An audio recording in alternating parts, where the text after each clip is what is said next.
এদিকে কোটা ভিত্তিক সরবরাহের কারণে জ্বালানি তেলের তীব্র সংকট দেখা দিয়েছে মানিকগঞ্জে। দূরপাল্লার কোনো পরিবহন বন্ধ থাকছে ঝালকাঠিতে।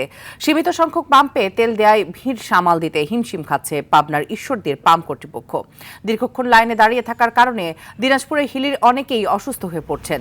জ্বালানি তেলের বাজার স্থিতিশীল রাখতে এবং অসাধু ব্যবসায়ীদের কৃত্রিম সংকট রোধে কঠোর হুঁশিয়ারি দিয়েছেন চাঁদপুর ৩ আসনের সংসদ সদস্য।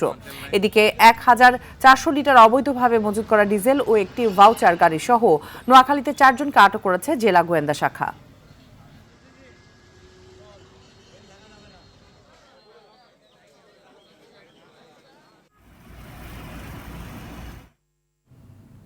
জ্বালানি তেলের আরো খবর জানাতে ফরিদপুর ভাঙ্গা থেকে সরাসরি যুক্ত হচ্ছেন সহকর্মী মোসলেউদ্দিন ইমরান। ইমরান, জ্বালানি তেল নিয়ে কেমন ভোগান্তি হচ্ছে জেলাটিতে আর জানাবেন।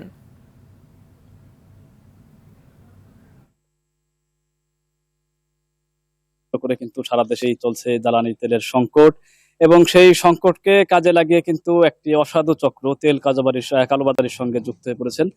তারা কিন্তু তেল কালোবাজারি করতে বিভিন্ন পাম্পে গিয়ে সেখান থেকে ড্রাম ভর্তি তেল নিয়ে বাইরে খোলা বাজারে বেশি দামে বিক্রি করছেন। তা আমি এই মুহূর্তে রয়েছি ঢাকা ভাঙ্গা এক্সপ্রেসের সুগন্ধা পাশে অবস্থিত সুগন্ধা ফিলিং স্টেশনে।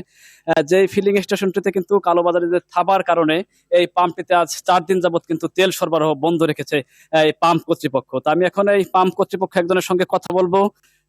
কি কারণে আপনাদের তেল দেওয়া বন্ধ? এবং আমাদের এখানে প্রভাবশালী ব্যক্তিদের হস্তক্ষেপ এবং ক্ষমতাধর কালোবাজারিদের কারণে আমরা এই তেল সরবরাহ উদ্বিগ্ন উৎকণ্ঠার মধ্যে তেল সরবরাহ আমাদের মালিক মহোদয় বন্ধ রেখেছে। কারণ এই সমস্ত ব্যক্তির উপর জোর জবরদস্তি করে আমাদের তেলগুলো ছিনিয়ে নিয়ে যায় এবং টাকা নির্ধারিত মূল্যের টাকাও আমাদেরকে পরিশোধ না করে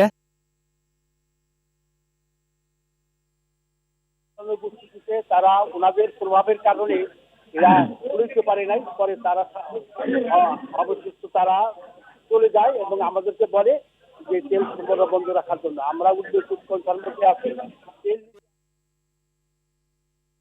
তাদেরকে তেল সরবরাহ করতে না পেরে। জি, অসংখ্য ধন্যবাদ আপনাকে আমাদের সাথে